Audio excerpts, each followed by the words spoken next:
Harihi Om Tatsat. Jai Guru. Jai Guru.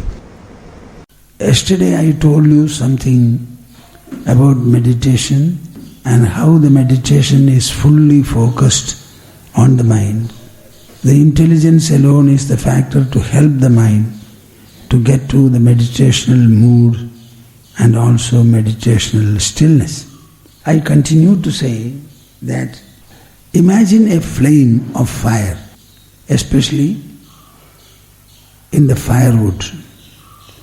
Depending upon the texture of the firewood, the oil content and other contents of the firewood, the flame will be colored.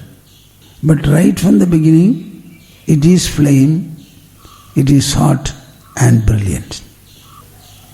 If at all there is a change in the sense that more heat and more brilliance are generated by the flame, the change comes only in the flame within itself, depending upon what additional substances are there which cause impurity, and when these impurities are removed, the same flame becomes better.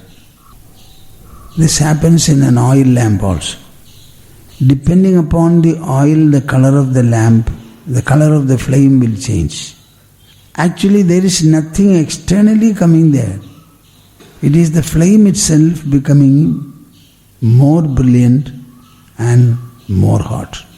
I think exactly the same is happening to the mind.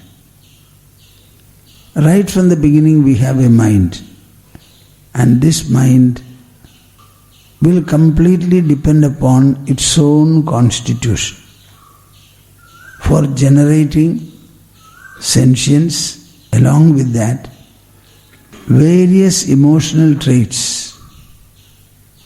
One of them is called delight, joy, cheerfulness. We want the cheerfulness more and more. This will take place when the mind becomes purer and purer, and the disturbing and discoloring ingredients are eliminated. Our meditation and sadhana are meant to reform and purify the mind, just like any other metal is purified. This is a purificational process. So yesterday I was mentioning that by meditation, what happens? Prashanta manasam hyenam yoginam sukhamuttamam upaiti.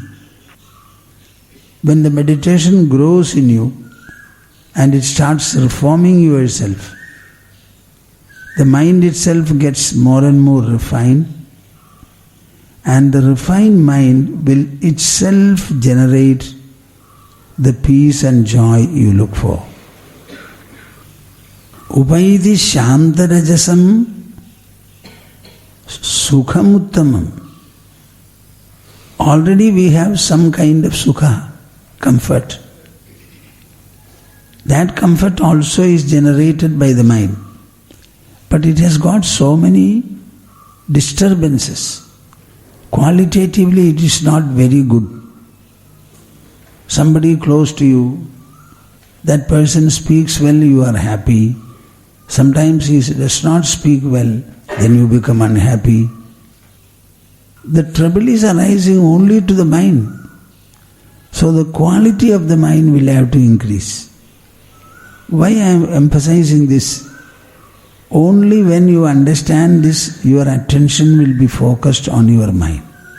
We are all thinking our mind is looking to either the soul or God, and when the mind gets God and gets soul, I will be happy. So the entire process is begetting, gaining and achieving. These concepts will have to be replaced by the idea that my mind is somehow ruffled now. It is laden with desires, greed, possessiveness. All these are adverse traits in the mind, by virtue of which it is not able to blaze well. Color is not good, some darkness and clouding are there. You drop your desires one after the other, you will find the mind becomes more and more brilliant. Drop your possessiveness, drop your ego, drop the sense of competition you have. All these are discoloring and tainting traits. So our focus should be on the mind. When the mind becomes pure, it becomes peaceful. When the mind becomes peaceful, you don't look to anything else for any kind of an attainment. So the shloka that I mentioned yesterday is of paramount importance. Prashanta manasam hyenam. Prashanta manasam hyenam. The mind has to become calm and peaceful. This peacefulness of the mind arises when it has no tension, it has no stress, even caused by desire, greed, possessiveness. Even God you don't have to look to and get hold of. It's enough if the God approaching mind becomes purer. What is purity? Impurity is desire. So purity is desire freeness. Ego and pride are impure. So purity means being free of these. Just imagine, when the mind becomes more and more peaceful, it becomes qualitatively more and more refined, enriched. Automatically it will start blazing, peacefully, joyfully, cheerfully. You don't have to get anything separate from the mind. There is no alien product we have to acquire. It is mind itself becoming changed.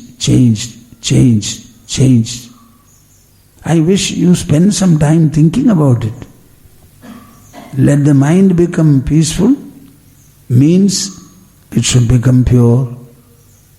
So the mind factor is the one you have to reform and refine. Find out what is this reformation, what is this refinement.